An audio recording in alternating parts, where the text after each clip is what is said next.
doctor today who's expert in naturopathic medicine. Do you know that there are many ways for you to alternatively heal yourself from chronic disease or even cancer so you can be supported?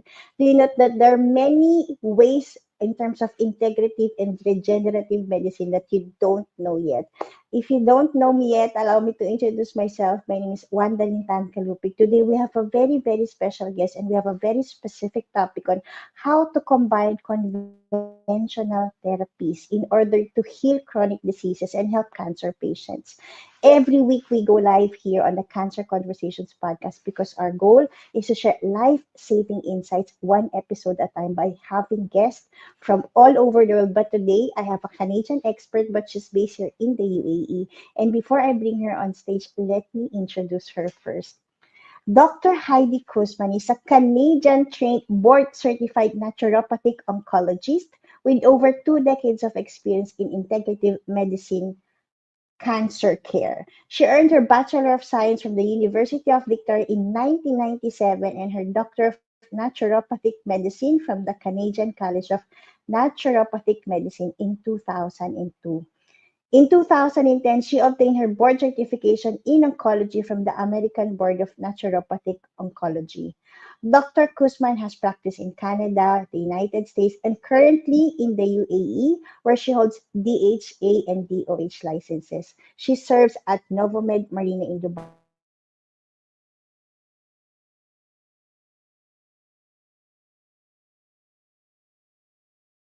She is also a certified naturopathic physician and certified conventional cancer treatments with she also offers telehealth services to support patients worldwide. Wow, you're on for a treat today. But before I bring Dr. Heidi on stage, I think what makes Dr. Heidi remarkable, I do have a lot of guests lined up for the Cancer Conversations podcast because we have a lot of global experts who are expert on helping people, right? But what I love about her, she sent me a message. She's like, Wanda, when are we doing the recording? It was supposed to be in February. And then I met her in April, and there's so much wisdom that she has that I hope you get to learn from her today. So without further ado, let me bring Dr. Heidi. Dr. Heidi, thank you again for saying yes to this. Thank you, Coach Wanda. It's a pleasure to be here. Doctor, let's start because I know honestly, I only knew there are different a lot of kind of doctors last January because I was working with one person into Integrative Summit and he was like, I wonder, I need this naturopathic doctors. And I was like, what is that? Maybe doctor, before we start, can you explain what makes a naturopathic doctor different from the other kind of doctors? Oh, okay. And you mean specifically from conventional medicine Yeah. providers? Okay. Yes. So in Canada and the USA, the training is the same, actually. We graduate with primary care physician diagnostic and assessment skills, and it's the medical equivalent of going through medical school. So it has been recognized in North America from it's a tier one education from a tier one country. And then, in addition to that medical education, you get the 4 years of botanical medicine, Asian medicine, and Eastern botanicals. So there's Western and Eastern botanical medicine. Then there's homeopathy. Then you learn things like the clinical nutrition and orthomolecular nutrition and IV therapies. Mm-hmm. And you learn the diagnostic skills required to determine what is going on in a patient. And you learn the lab testing skills in order to properly assess and order the right labs to differentially diagnose what may be going on in a patient. Oh wow, that's why what I love about it is it combines both the East and the West, right? I mean, a lot of I like to people, think of it, yeah. I yeah, like to this think of kind it as of. combining the best of both worlds in that you have comprehensive medical education Mm. and stringent requirements for passing step one, step two exams in order to get your license. The license is through this testing process with the naturopathic physician's licensing exam group that is called NPLEX, and it's the equivalent of the MCCEE examination process. Oh wow. See, I didn't know. I mean, in the Philippines, honestly, when you talk about these herbs, you're not even a doctor. I mean, we don't have this kind of level of certification simplification. And I think the best thing about having is, like you rightly said, having the world's best like in one, learning everything from there, and then talking about homeopathy, life sciences, even the nutrition, etc. Now, Well, doctor, let's move. Sorry, you want to say something, doctor? oh, I just wanted to say we speak the same language as conventional medicine. And so it allows you to communicate better for your patient when making referrals or receiving referrals. You can understand what the doctor wants you to do. Definitely. Now, maybe, doctor, you can explain what inspired you to take this path. So I was young. I was about 17 years of age, and I kept Oh, getting recurrent tonsillitis, which is common in that mm, age group. And I was not eligible. In Canada, you're not eligible to get your tonsils out. You have to oh, the meter the bar for qualifying for surgery is quite high. You need to be on a huge number of antibiotics consecutively. I was on 4 rounds of antibiotics over the course of wow. 5 months, and I still didn't Mm, qualify for the tonsillectomy surgery.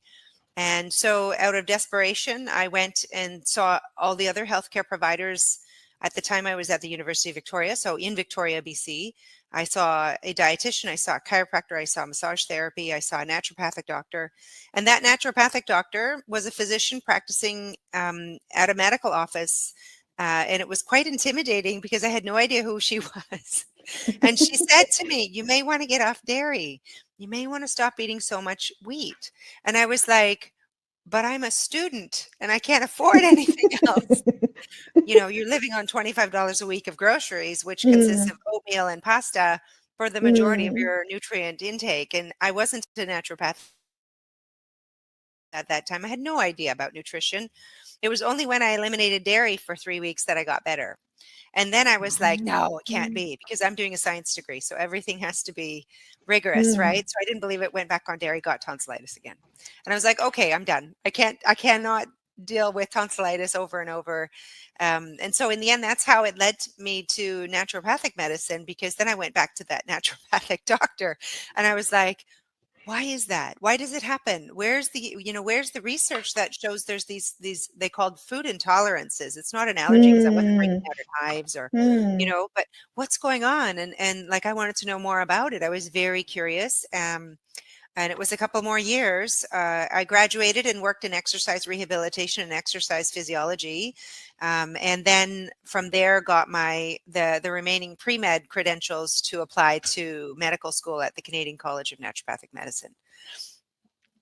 Wow, doctor, that's very interesting. But honestly, every person I met, there's a story behind what they do. And I think that moment, I learned one thing. When you get to heal yourself, you get to be helping others heal. And that's why that brought you to the naturopathic path. Now, Yeah, doctor, yeah. which makes it very interesting, because a lot of people don't know, right? We thought we get tonsillitis because of the sugar, etc. Now, maybe you can talk about maybe that tonsillitis is like a simple scenario, but right now I've heard, I mean, a lot of chronic, sickness now that's happening. Is it also related in terms of the food that we eat? Can you explain more from your Oh, experience yeah. working with We patients? so the food we eat now is different because the ground it is grown in is different. Over the last Mm, decade since the Industrial Revolution, essentially, yeah. we have moved from farming practices that were humanized to mechanized, essentially. And I'm not an Mm, expert in the Industrial Revolution, but simply put, we moved from understanding more, having more of a connection in farming to having less of a connection for the sake of increasing yield. And the end mm, result is our food quality went down. There were applications of things that were sometimes helpful and sometimes harmful that were thrown into the mix that further declined food quality and nutrient availability in foods and increased the reactivity of our gut to these things, or the additives and pesticides and herbicides acted as endocrine disruptors or other types of epigenetic signaling disruptors in our bodies that promoted chronic disease over time. So we're talking low level exposure, and mm. I'll use glyphosate as an example without hopefully causing too much trouble, but it's banned in a number of countries for good reason Oh, because it is listed as a known carcinogen.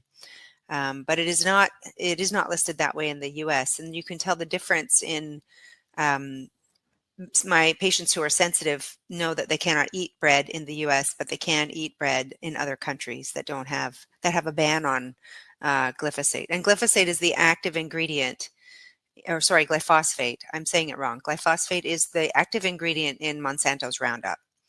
And so this all has to do with the endocrine disruption in our systems and the immune disruption that slowly over time causes chronic disease and causes, the symptoms that turn into chronic disease. Hmm. Doctor, your explanation reminded me of another guest. I think he's into genomics. Now he was explaining that, Wanda, just because you're eating salad doesn't mean it's healthy, because it's a question of, what kind of pesticides are you using, what kind of chemicals are you using,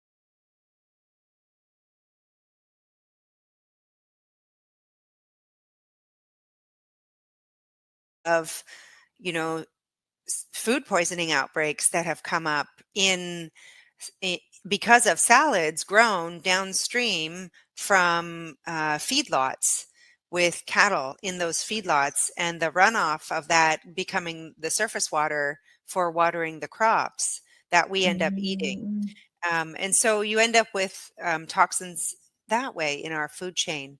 Um, this has, I don't know if this has been addressed, but I think that when it comes to food toxicity, we need to understand that it is applied to plants, it's applied to groundwater, it becomes part of mm, our water cycle in what's called acid rain, and and further polluting our ground aquifers, our water supplies. I think that it's something that needs to come back to the concept of regenerative farming practices, where you work with organic soil, or you fix the soil so that the terrain in the soil is what it used to be before the Industrial Revolution. And plants can effectively capture nutrients to support their growth. And then they don't need a fertilizer and a pesticide and a herbicide to help it produce, 150% more grain or whatever the product is, at the end of that growth cycle. mm. I I think we need agree to with you. understand that we Yeah. can't force nature. We have to Mm, understand that when you when you make shortcuts with nature, there is sort of a price that you will pay. It just might not be immediate. I love that. There's always really a price, right, when we take that shortcut without even us knowing. And I think, I've heard a lot of doctors saying this is the price we're paying now because we're always in a rush, also, right? Now, doctor, in terms of the cancer patients, how can naturopathic medicine help them? Okay, so I want to delineate. Naturopathic Hmm. medicine is good at supporting people after treatment is completed, Okay. and they need to restore mitochondrial function and recover from Mm-hmm. marrow suppression. Mm-hmm. Naturopathic oncology, which is what I do, gets Mm-hmm. people ready for their treatment. I work with Okay. early Mm-hmm. screening and early Mm-hmm. diagnosis. Mm-hmm. I help people through their treatment, with whether it be Mm-hmm. conventional, the cytotoxic immunotherapy targeted therapies, radiation therapy, perioperative surgical interventions we run, and then we help afterwards in terms of recurrence prevention. So we Mm. know that when you have altered epigenetics, your diet and lifestyle can modify those back to normalcy. We have that proof. That evidence has been around for 20 years now. The Mm. evidence has been there since as early as 2004. And so we don't need to repeat those kinds of studies in helping people with cancer. What we need instead is the call for comparative efficacy research, where, for example, we know the outcomes when you do standard NCCN guideline based care. And from there, we Mm. need to add to that a layer of naturopathic oncology care that provides also targeted interventions to other areas in the tumor microenvironment that standard of care is not addressing, and at the same time helping mitigate side effects, so that the process of being treated for cancer is not the nightmare for patients that they anticipate. It creates a lot of fear and a lot of anxiety and a lot of uncertainty, a lot of the unknown. And I think that is unfair for patients. Mm. And if they knew that there were resources where they could empower themselves and do the work. It is work. It's not easy going through cancer and coming out the other side using both naturopathic oncology and conventional oncology is hard. And I don't wish that upon anyone, but I'm here to help when you have that issue. And when that is diagnosed, know that you're in the right hands because we're working and we understand all of the different things going on. And there's a lot going on. Mm. I know, doctor. Honestly, this is why, I mean, from my personal experience, there's really so much going on. And I was like, you know, I'm helping mom, but I know this things needs to be managed. So do I need to speak to? And this is the first time I have a doctor like you who's explaining on this level, like, oh, then we really need this kind of help because there's so much anxiety, uncertainty of what next, what's right, what's wrong. And I think getting the right guidance is always Yeah. critical. Now, doctor, when you talk about homeopathy, there's so many like scientific terms. Maybe I like to just for my own understanding and the people, when you talk about epigenetics, what is the simple term when you talk about Okay. epigenetics? So in oncology, the thing that also started me off on this path wasn't just tonsillitis, but it's a tumor suppressor gene, something that keeps Mm-hmm. cells from becoming neoplastic. It was called P53. And this tumor suppressor gene in healthy people does its job very well. It's a gatekeeper for cancer cells and it eliminates them Mm. effectively. There's a process Okay. called methylation in epigenetics, and I apologize for getting into the biochemistry of it, but this is what happens. See, the P53 epigenetic tumor suppressor gene becomes Mm-hmm. methylated, and it's Mm-hmm. switched from being a suppressor gene to a promoter. And Oh. 70% of solid Mm. tumors have a methylated Uh-huh. P53 epigenetic expression. Oh. So when you have this variant showing up, and we can test for it, Yeah. then the end result is we need to work at your methylation pathways, for example. And we can work at methylation Mm. using IV therapies, botanical medicine, nutrition, diet, lifestyle, um, Mm-hmm. and the clinical doses of supplements or Mm-hmm. vitamins or Mm-hmm. botanical medicines that make that change. So I hope that makes Wow. sense. Homeopathy Yeah. doesn't necessarily target epigenetics. Homeopathy is Mm-hmm. the practice of constitutional and Mm-hmm. symptom-based care. So there's two Uh-huh. different ways to apply homeopathy, and Mm-hmm. you can use it for lots of different things. It's not just for Mm-hmm. oncology, but in oncology, I use it in somewhat of a different aspect. I use it for symptom management specifically Mm. because I'm Okay. not taking constitutional cases and repertorizing and going into the work that homeopathy requires in order to adjust patients on a deeper level using homeopathy. I would refer to a homeopathic doctor for that. Mm. Doctor, I remember speaking to one cancer patient, and she's like, Wanda, I'm already done, but I think it's there forever. That's what the doctors are telling her. Is that really true, doctor? Or because if you just take the naturopathic medicine, then it could be eliminated? I mean, can you demystify for me? Yeah. Is cancer really curable, or it stays forever? Or what does it really mean? So even before we have cancer as a Mm. diagnosis, we have cancer cells. But our immune Okay. system is scavenging and eliminating them through Uh-huh. our macrophages. These are our Mm. cleaners in the system. The Okay. neutrophils come on Mm-hmm. site and they recruit macrophages. And so you have a properly functioning immune system. This is in part Mm-hmm. because P53 will tag an abnormal cell and say, destroy this. It's not supposed to be here. And so when you look at an altered P53 pathway, you have something that's not calling the immune system to effect. And that is what Mm, allows cancer to hide itself from the immune system. When someone is okay. diagnosed with cancer, that means it's now become evident on imaging. That doesn't necessarily mean that it's brand new. Mm, Usually, imaging requires a oh. tumor to be the size of 1 centimeter or more for it to be Mm-hmm. sensitive enough to pick it up. So that means that cancer's been there for a while already. It doesn't just show up overnight. In the beginning, cancer cells are very inefficient and not, they don't occupy a lot of our metabolism or immune pathways. And as they become more predominant, the tumor burden increases in our body, they occupy more of those pathways and take our fuel from us.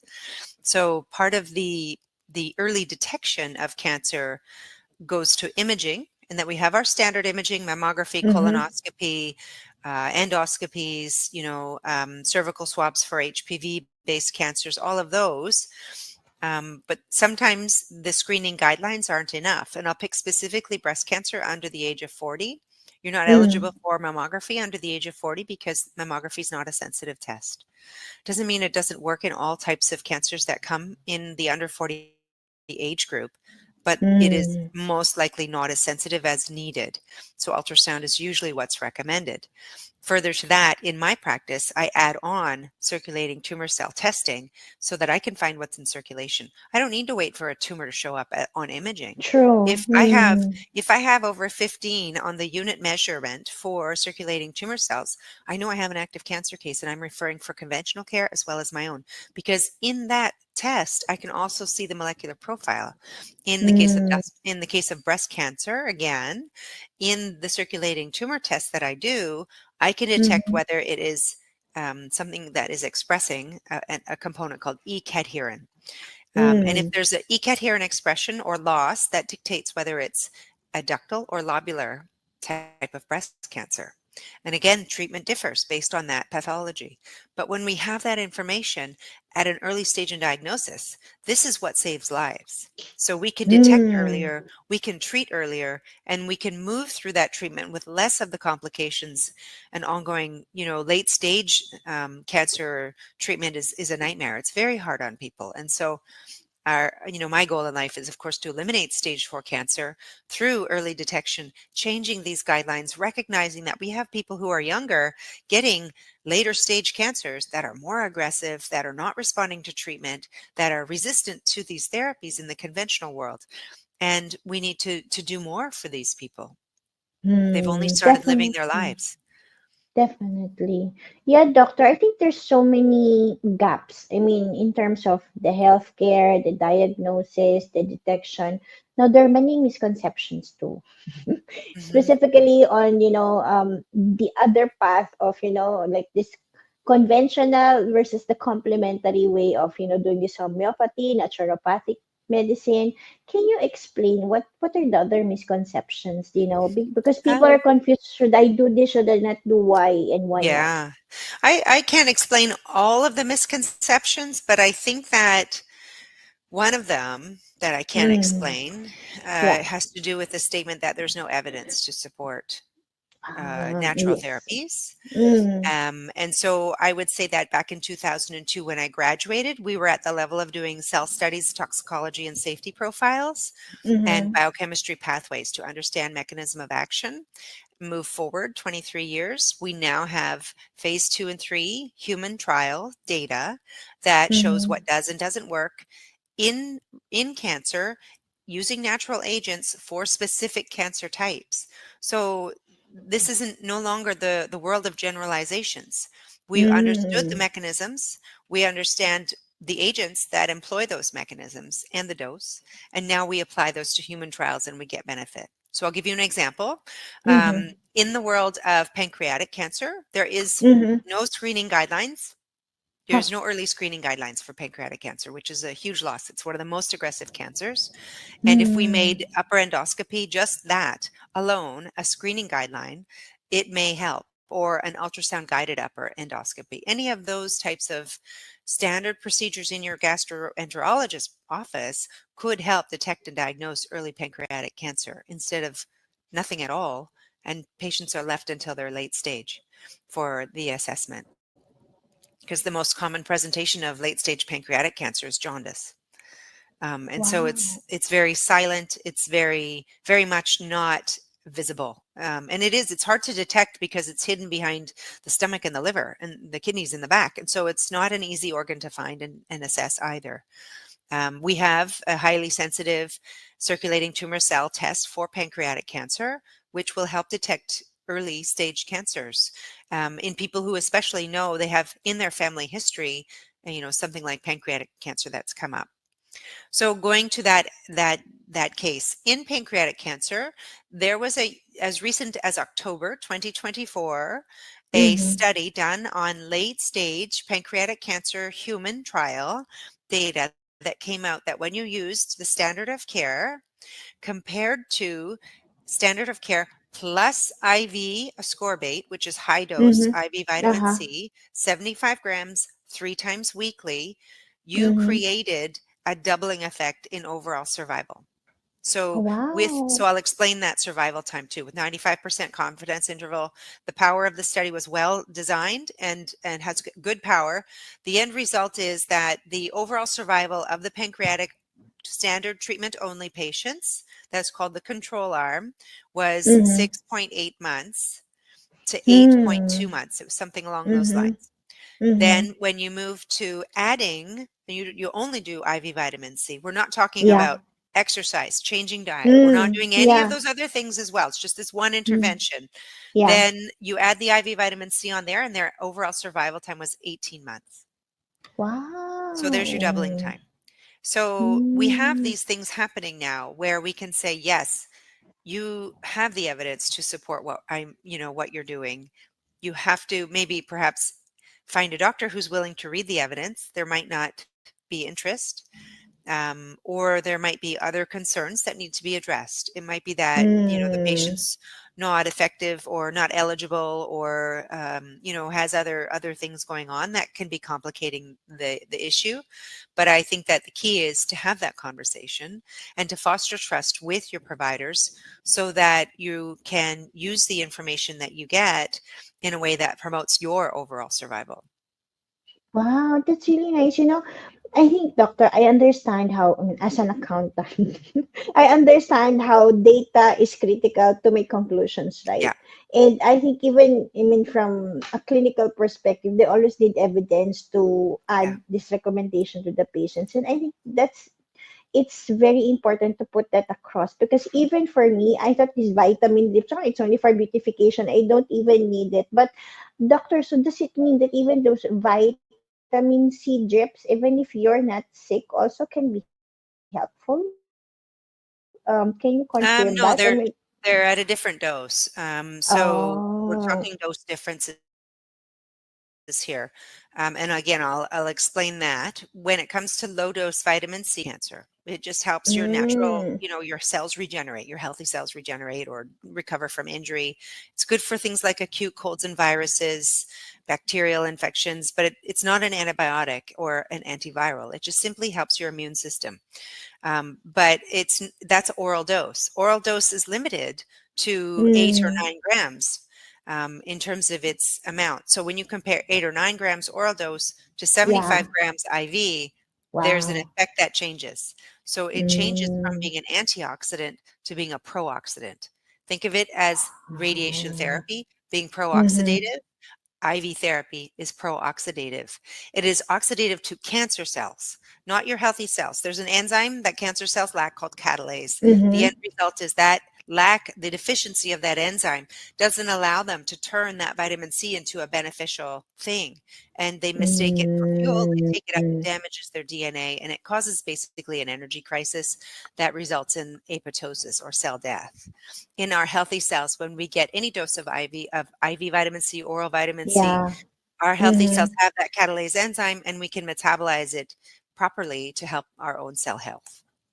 Oh wow, that's a very good explanation because I've seen the trend here in Dubai specifically, like when everybody's now offering drips, like why Yeah. I need the drip? Is it to to be beautiful or whatever? And it's like no, you need to be healthy. And now I understood from a medical perspective, why it's critical because even if you take the oral dose, I mean those drips work on another level to Yeah. the cellular level, right, doctor? Yeah, you're bypassing the first pass Mm, metabolism. And the end result in an IV high dose ascorbate is that you create a curve upwards in the effect of vitamin C that lasts about 6 hours that you can't achieve with oral dosing. You just can't. You won't get mm. there. You'll get diarrhea first as the side effect because that's what happens when you take too much oral vitamin C. Your body just absorbs water to eliminate it. Wow, that's interesting. Now, doctor, I know there are a lot of limitations also in terms of the care. Like maybe I want to see Dr. Heidi, but it's not covered by insurance. Can you also demystify this? I mean, is it really covered, not covered? Can you explain more Yeah, about that? so when I was Mm, practicing in Ontario, it was covered under different extended benefits plans, is what they were called through employment insurance plans that people had. And they ranged in value. And then in the US, it was covered according to your insurance as well. Here in the UAE, it is covered, but you have to specify in your plan. So my ask is, if you are a patient trying to get coverage, you need to request on your insurance renewal. Every year it Mm, happens in the UAE that you have an annual renewal of your insurance. Don't just automatically renew. Look at your policy, ask for naturopathic medicine coverage, and specify saying, I would like naturopathic oncology coverage if you are a cancer patient. And that way there can't be any denial or limitation that comes up afterwards that shows up as you not getting that reimbursement. At this mm, time in the UAE, there are some places that offer reimbursement, but it's more of a pay and claim, similar to what yeah. happens with dentistry and other health Mm. professions, that you pay up front and then you submit for reimbursement afterwards. Hmm. I see most common here in the UAE is that, most employees are specifically covered under company benefits, right? And Correct. then it's about and here most companies also keep on changing the insurance. So it's confusing Yeah. what's covered, not covered. Yeah. So I think it's good to put across at first. It's Yeah. good to check, can you really claim it? If you can claim it, is it a pay and claim or you pay out of pocket? Because Exactly. sometimes you fall into that trouble, right? Yeah, Now, those doctor, in details. We need like a insurance education for people because it's mm, confusing. And then I personally think we need to get rid of the annual renewal, yeah. because I think that doesn't allow us to capture the data on long-term outcomes when Oh, it comes to true. preventive care. Mm, Um, I don't know what happens to the data when a plan is renewed and we don't have access to that. But I think that instead of doing a short-term renewal process, especially if you're working on your own health and you're spending the time and energy to change your diet and adopt changes that include lifestyle and seeing different providers, then the insurance company may be interested in those long-term outcomes and investing in those providers because they're actually going to be cheaper in the long run. And I think that comes down to us keeping a preventive mindset and being aware and more mindful of what we're eating.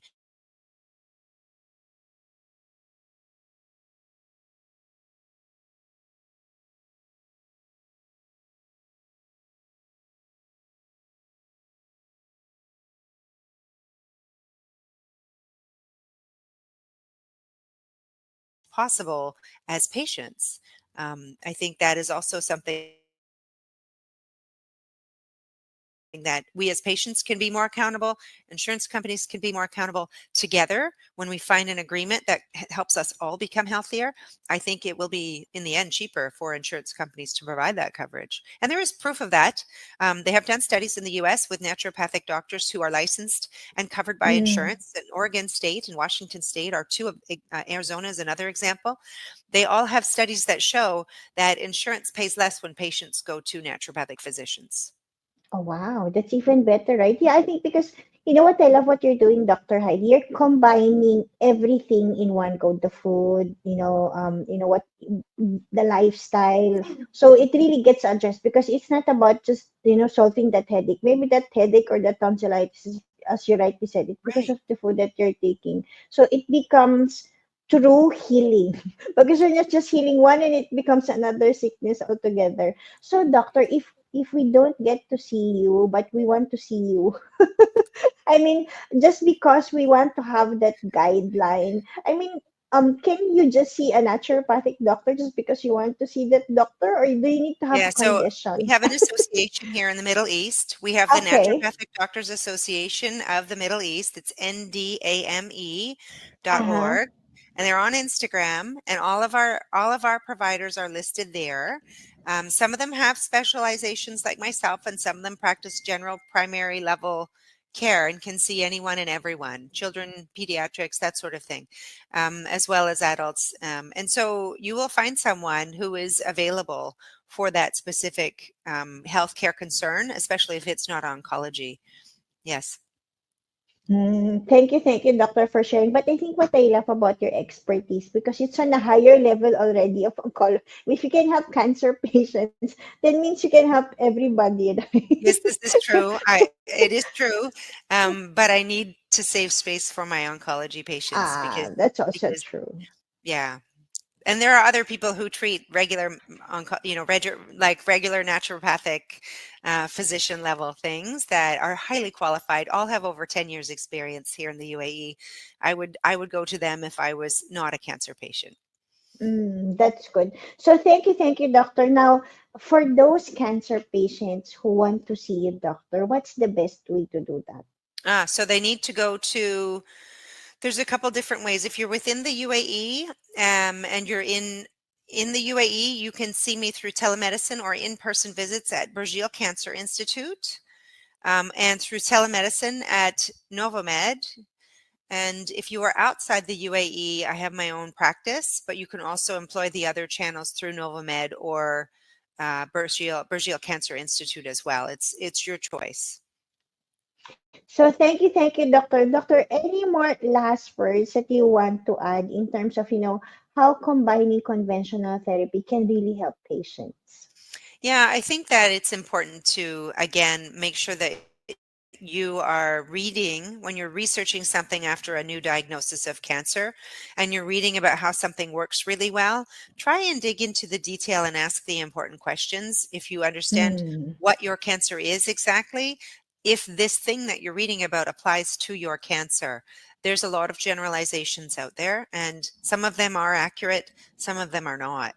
And I do a lot mm, of reassurance and re-education with my patients in practice to help them understand that, for example, glucose doesn't just drive your cancer.